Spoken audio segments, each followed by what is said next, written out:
naimbag nga tayo amin. Kamusta po kayong lahat? Sana po nasa mabuti kayong kalagayan. San man panig kayong mundo naroroon. Yun, no?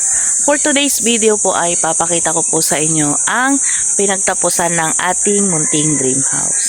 Hindi pa po tapos, malayo pa sa katotohanan, pero ipapakita ko po sa inyo at ipapasilip kung ano na po ang naganap or kaganapan sa ating munting dream house. So, ayun po. Okay na po yung mga poste. Yan. At nalagyan na rin po siya ng pinaka-frame niyang bakal. Yan. Yan. Mga bakal po yan yung nasa taas na yan. Yan. Yan. At meron na rin pong sinisimulan si Kuya na ayun, pag-aanuhan na po yan ng bubong, yung bakal na pinakataas yan. Ayan. Meron pa pong mga natitirang mga bakal. Ayan, mahaba. Tsaka yun, tatlo pa po yan. Siguro yun po yung i-brace ni Kuya pag ganun po. Hindi ko po alam, hindi ako sure kasi hindi ko pa naman po kabisado. Yan. Pero siguro, pag nalagay po itong bakal na to, yan, tsaka yung andoon, yan, baka po mag-i-stop po muna tayo kasi wala pa po tayong materialis ulit. Ito po munang dito, yung tambak ang aayusin po namin unti-unti. Yan. Baka po yung bubong at tsaka yung mga pader ay susunod naman po kasi wala pa po tayong budget na ubusan po. Dahil ito pong bakal na to, yan pong mga yan, at saka yung andon na naka-stack pa, ay medyo masakit-sakit po sa bulsa yung nagastos po natin.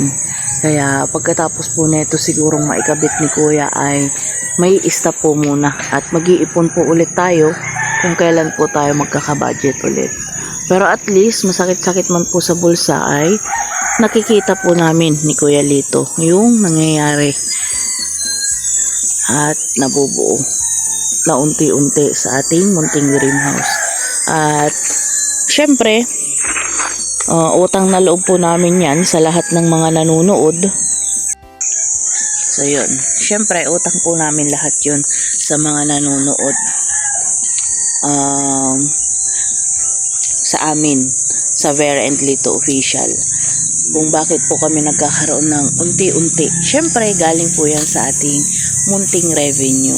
At sana po ay patuloy po rin po kayong sumuporta sa amin sa mga simpleng vlogs po namin ni Kuya Lito. Banda-banda riyan po ay pagtiyagaan po muna sana ninyo yung aming mga munting vlogs sa aming pagpapagawa ng aming munting dream house. At babawi po ako ng mga cooking vlogs at syempre sa susunod ay ililibot po talaga namin kayo dito sa aming munting probinsya.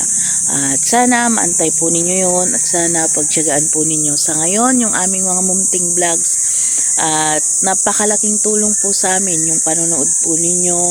At syempre sa mga nag-share, nagla-like at nagko-comment, maraming salamat po.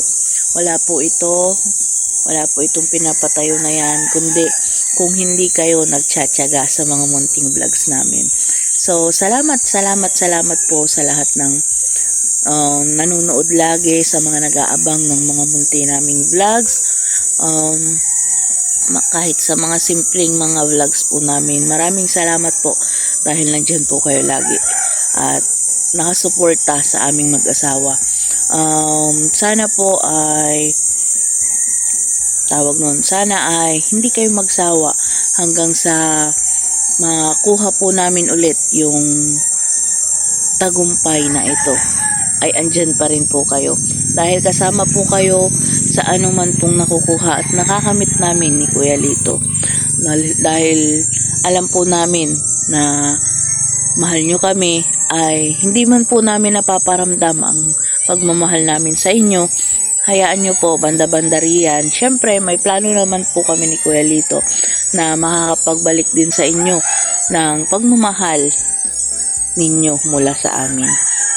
Sana huwag kayong magbago at sana huwag nyo kaming iiwan at sana lagi nyo kaming aabangan, lagi nyo kaming susuportahan at lagi nyo po kaming i-advise kung ano man po yung mga nakikita nyong mali sa amin. At sana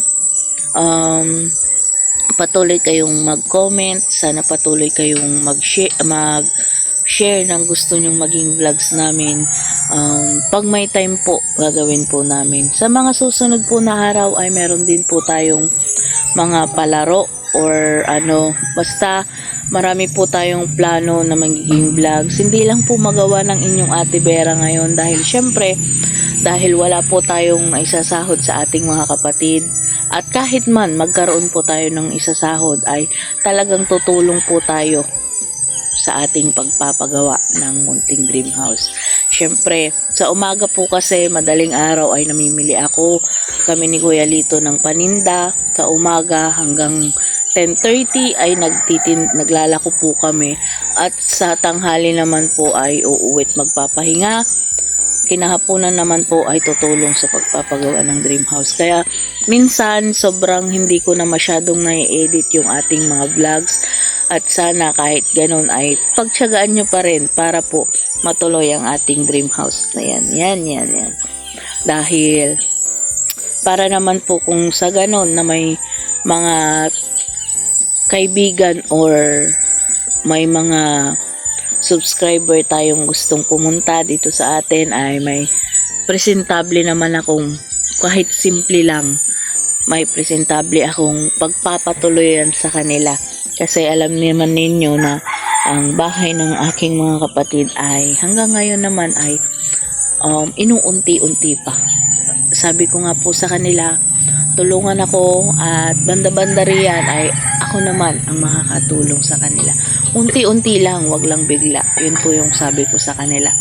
Basta hanggang kaya ng inyong lingkod na si Ate Vera, tutulong sa mga kapatid.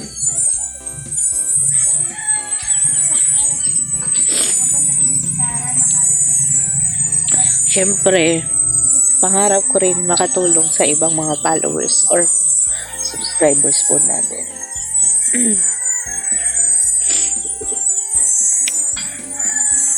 Pasensya na po kayo kung nagiging emotional lang inyong lingkod kasi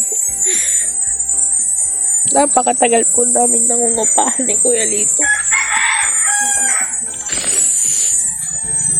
Ngayon po kahit papaano, kahit haligi pa lang at poste or frame pa lang ay nakikita na po namin ni Kuya Lito na may sarili po kami.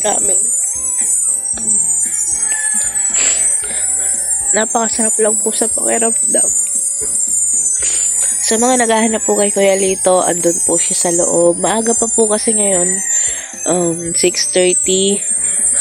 Today is Sunday, mamaya church day. Hindi po kami nagtinda kasi syempre